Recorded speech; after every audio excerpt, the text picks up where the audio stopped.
Good morning, everyone.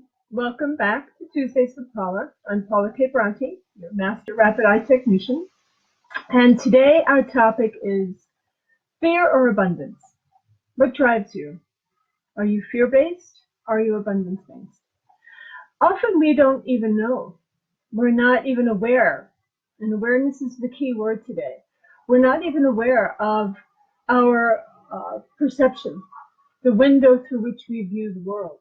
Right? Very often I see, especially when I'm working with clients, I see them standing in front of this big, almost glass wall. And what they see as they stand before that wall of glass looking out is really their perception, their interpretation of what their world is like and how they interact.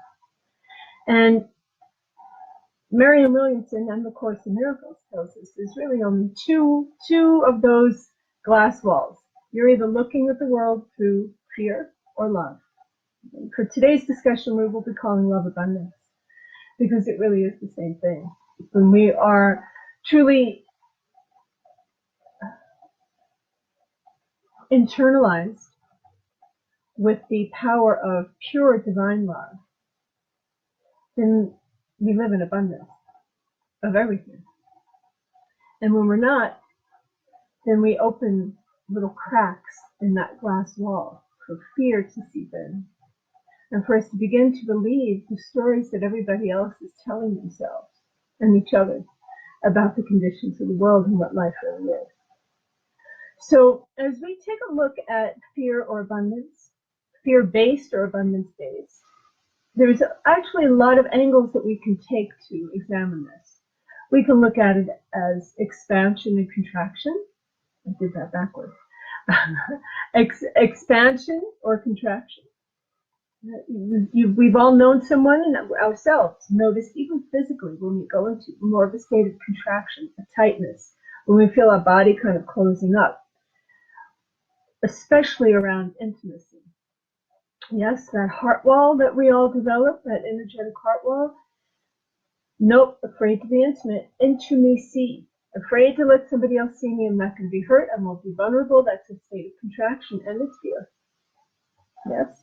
Or are we expanded and willing to be vulnerable, willing to risk, willing to allow ourselves to maybe be hurt, knowing, here's the key, willing to take risks, to be hurt, to maybe lose money, to lose opportunity, to even have physical pain. We live in Utah, and there are a lot of mountain climbers here, and they take risks every day, willing to be hurt in some way, willing to take the risk, because there's an impenetrable place within them that knows no matter what happens, ultimately, and in the scheme of the infinity of who we are, I'm going to be okay.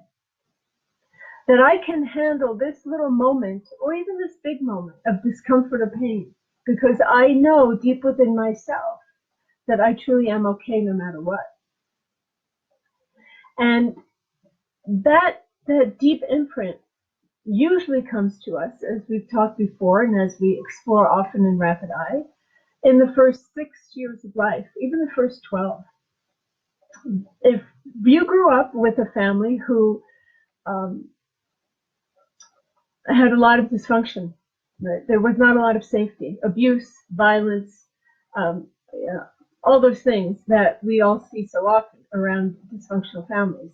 If you grew up in that dynamic and your parents were not very conscious, now know always that they were doing the best they can. They always did the best they could. No matter how inadequate it may seem to you now, they were doing the best they could. However, if their best still created an atmosphere of insecurity where you did not feel safe, then you're probably going to grow up standing in front of that glass wall that says, my world is not a safe place. It's hostile. Einstein once said something like this, I'm loosely quoting, the most important decision you will ever make in your life is whether or not you live in a safe world or a hostile world. And so those, the first imprints of the first few years of life really give us that foundation, the base. It plants us in front of that glass wall that looks out in the world and interprets it and experiences it as not being safe. In whatever ways that happens for you. It could be financially, physically, emotionally. However, if you grew up in a family where there was love, a sense of security, where your parents knew, even if there were some problems going on, they were smart enough to keep it away from you. Right? There's this thing about, oh, the kids have to know, we have to be transparent. No, the first 6 years of life, we are in theta, and everything we take in is truth. I mean, deeply embedded truth. And so, no, you really do want to shelter your children from the messages that will stay with them the rest of their lives about safety and security. So anyway, if you grew up in a family where there was love and security and the consciousness that we want our children to be molded with that feeling that life is good and they can be whatever they want and they can have whatever they want and they can connect with this world in a way that just feels good and that allows them to thrive and feeds them. If there is that basic fundamental dynamic as you grow up in your family, the chances are greater that you will stand in front of that glass wall that looks out into the world as an adventure zone. It's a great place to go out and risk things and take chances and explore and find out what's possible and allow yourself to make mistakes and fall on your butt because, again, you have that deep understanding that I am okay no matter what. Now, often fear can be a motivator. We see that in sports, things like climbing, like I mentioned earlier, in a lot of ways. Fear can serve in that way as being a motivation. However, unfortunately, the very nature of the vibration of fear, particularly in our world these days, is so strong and so dynamic that we can often get stuck there. And rather than using it as sometimes people use anger also as a motivator. Rather than using anger and or fear as a way to motivate us up the scale, I'll talk about what that scale is, we get stuck there. And the quicksand, right, takes us under, and we end up staying there for years, maybe our whole life. So the idea of awareness comes in. So if you don't really know, am I fear-based or abundance-based? Or maybe you're one of those people that think you go back and forth between the two. That's usually not the case. There's a foundation. There is, like I said, there's a wall that you stand before and interpret and translate just about every experience in your life through that. Now, you can be in front of that fear wall, looking out, and have moments of abundance, have moments where you feel strong and powerful and able to take on the world. However, under stress, under conditions that take you out of your comfort zone, generally speaking, if you have come from a fear-based beginning, you'll snap right back into the fear-driven place. And the same the other way. If you stand in front of that abundance wall, if you come from a place of abundance, if you see the possibilities, if you're more likely to vibrate at the rate of the field of unlimited possibilities, knowing that no matter what happens, I'll be fine, and let's just try this next thing, and let's try that, and let's see how this works out, and let's create a life that feels secure and safe from fun.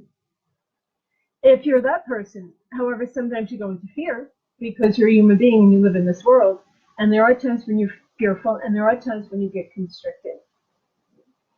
That's possible as well. However, when push comes to shove, when it gets to that place where your discomfort and your pain goes pretty deep, you're going to not get sucked more into the quicksand. You're going to be more likely to snap out of it and come back into the field of unlimited possibilities. You're more likely, because of the law of attraction, those of you that live and are driven by abundance and love, you're more likely to attract to you a person, an experience, a practice, a technique that's going to raise you out of that place of contraction, out of that place of fear, and come back into your world of anything's possible and life is good. So the awareness here that's so important is to just start noticing, because sometimes we really don't know. We have been, like I said, since childhood, maybe birth, in one or the other, the fear or abundance, and we think that it's just normal, it's the way to be. So start heightening your awareness and really noticing if you tend to react more to an opportunity, more if you tend to react to confrontation, if you tend to react to decisions and important choices from a place of fear and worry and contraction and withdrawal. Start noticing how much and how often that's your come from. And then maybe take a look at your childhood. Just maybe, I'm not talking about doing deep analytical therapy on yourself, but just take a look and say, okay, did I grow up in an atmosphere where I felt really safe and secure? And then you can know that wall that you stand in front of a glass is probably one that is driven by fear. Is one that looks in the world and says, no, the world is not a safe place. I have to stay safe. And the good news there is that awareness begins everything. Every single step in consciousness must begin with awareness. So if you become aware that you're generally pretty fear-based, it's actually good news, because then you get to make another choice. Then you get to begin to reach for thoughts that feel better. You begin to allow yourself to explore different techniques like rapid eye. This is one of my areas of expertise in rapid eye, is helping people go from that place of fear to love, fear and abundance and security. And so start finding techniques and practitioners, books, teachers that help you simply change the perception, because that's all it takes. That deep initial imprint can be changed. We found today, Bruce Lipton started, he was almost a pioneer in teaching us that DNA can be activated and deactivated. So if it's a DNA imprint because of the family of origin, we can change it. So awareness is the key. And sometimes just knowing, just realizing in a big way, wow, look at this, I've been standing in front of this glass window that looks out in the world that looks dark and dull and scary, and why the hell am I here? I'm going to go stand over there where it looks fabulous. And sometimes it's really just that simple. It can be that easy sometimes, depending on how many attachments we have to our past. We can simply, through the state of awareness, go choose the other glass wall to see and view the world and experience the world through a state of abundance. Now, that place of abundance, we pretty much know that we're there. Right? Those of us that are abundance driven know that that's how we live, because we're more resilient. That's a big piece of coming into a consciousness where we connect with our higher selves and all of the good that truly is in the world, is the resiliency. That ability to say, well, yeah, okay, yeah, that hurt, this sucks, I have to live in this situation, but you know what, I'm okay anyway. I have recently heard that one of the things that separates human kingdom from animal kingdom is the ability to adapt. Right? Often animals become extinct because they simply can't adapt to the changing conditions. And humans are extremely adaptable. So when we have a foundation, a beginning, that gives us a sense of security and abundance and allows us to connect more with that state of pure love, then it becomes easier to adapt. It becomes easier to say, yep, okay, I don't like how this is, but I'm not going to attach to the pain of it. I'm going to simply say, okay, it's how it is. And at this very moment, I'm going to stay connected to that part of me that knows I'm okay. And the more I can do that, the more this external situation that's not so good right now will change. So that resiliency really can keep us moving forward. It can keep us standing strong and solid in front of that glass wall that looks out into the world as a safe and wonderful place. Right? So start maybe asking yourself this week a couple of things to heighten your awareness so that you can shift and toggle from seeing the world through fear into seeing the world as a place of abundance and safety. And some of the things you can ask yourself are, am I okay right here now in this moment? Because if right here and now I'm okay, that's really all that matters. Because in a few minutes from now, or a few weeks from now, or a few years from now, all I will have then is the here and now. And knowing that I'm okay here and now can begin to shift that just even a little bit, de-escalate that sense of fear. Another way to make yourself more aware of whether or not you come from fear or abundance is to just start noticing how you respond to opportunities, how you react to intimacy. When someone is truly in a place of heart with you, in their heart, and asking or being present with you from a place of love, are you able to relax and open up and be with that? Or do you contract and withdraw a bit? Does your wall come up? These are things that simply help you come into awareness. And again, the awareness is key, because then you get to make another choice if you want to. And also, of course, as I've mentioned many times before, a real easy way to switch from any state that you're in that you don't like so much into another state is to get your eyes going side to side. Because very often, fear is a left brain activity and abundance and love is a right brain activity. We can reduce it down to brain activity. And so moving those eyes side to side, finding a spot on this side of the wall and a spot on that side of the wall, do it with me for a moment, side to side, getting yourself going left and right, left side, right, right, moving those eyes. Don't worry about how weird it looks, nobody really cares. Left and right, all the way to the left to the right. And you just keep doing that until they feel kind of tired, like you want to blink, and then you squeeze tight open, squeeze tight open, squeeze tight open, take 3 big breaths. Do 2 more of those big breaths. That's the quick release. And in that moment, after doing those, maybe 1 or 2 times, those around that, you're more likely to be able to make a different choice and say, okay, I noticed I was just really being in that place of fear, and I'm now choosing to shift into a place that feels more abundant and expanded and open, because I'm now able to reach for a thought that feels better. Those of you that study the Abraham Hicks work, reach for a thought that feels better. Because everything I talked about today stems from thought. Every single thing. And one of my favorite bumper stickers is, you can't believe everything you think. So reach for a thought that feels better. If you're thinking a thought that you'd rather not believe, get your eyes going side to side. What that's going to do is allow your brain, your hemispheres, to come in, begin to work in balance, in unison as one unit. That really creates a greater power in you to have more control over your thought forms, your thought process. So you do your eyes side to side, and then you reach for a thought that feels better about anything. Doesn't matter what it is, but anything that can feel better, and you begin to train the brain to start moving from that place of fear to that place of abundance. And as we close up today,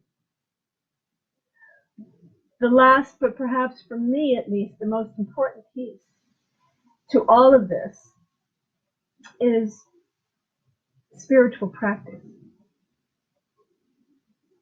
So when we're children, and we do have that sense that our parents are solid and strong and able to give us that security and love, then we grow up knowing that there is another consciousness, that there is someone or something else that does vibrate at a higher rate, that does hold that solid place of security and love for us. And it makes it much easier for us to then be able to connect to whatever we consider divine. For some people it's nature, for some people it's God, for some people it could be Buddha, Jesus, angels. Doesn't matter what it is. I told someone the other day, I said, invisible buddy. Is that what it was? Body, oh, here it is. Okay, I told them to find a buddy without a body. So there are beings And I don't have to quote science to prove it. There are enough experiences now being expressed that help us all understand that there are vibrational beings that vibrate at such a high, fast rate that they are beyond the dense 3D body. And these beings and these consciousness are accessible to us if we call on them and we give our attention to them. Remember, whatever we put our attention on, we become that.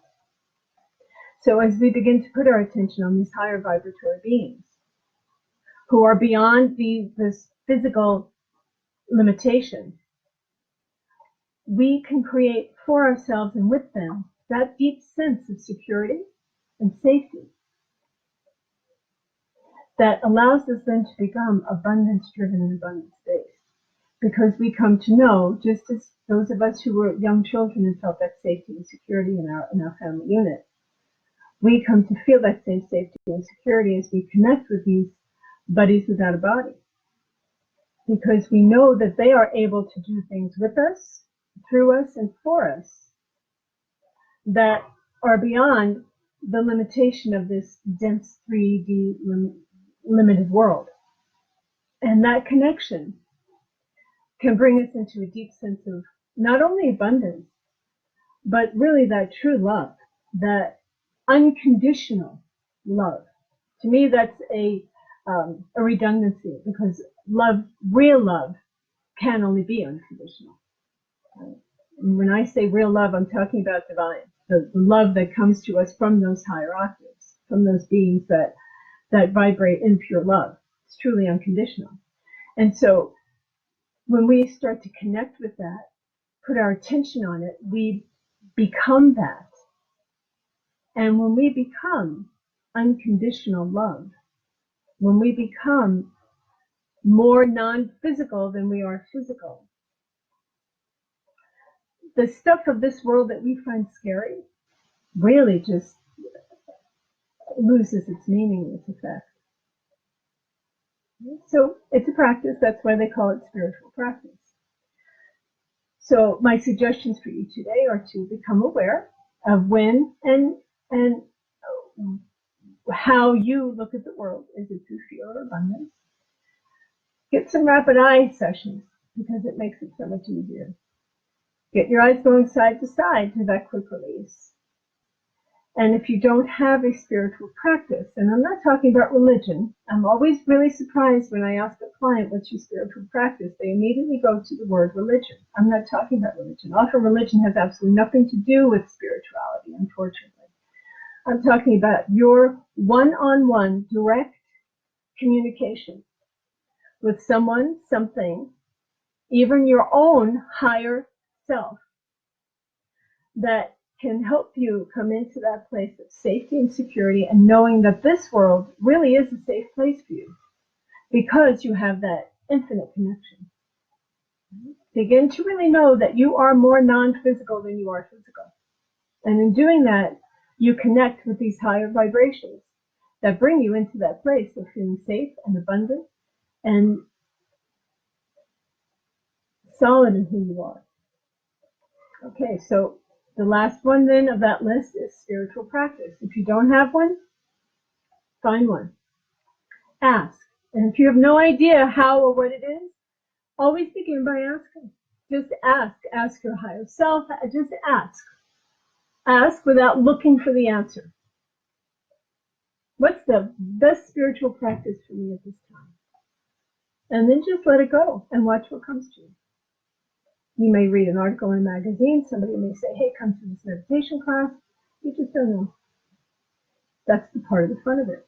We ask, we step back, and we know from a place of abundance and love that all that we need and want and what will grow us into greater presences of light in this world will find us. Okay.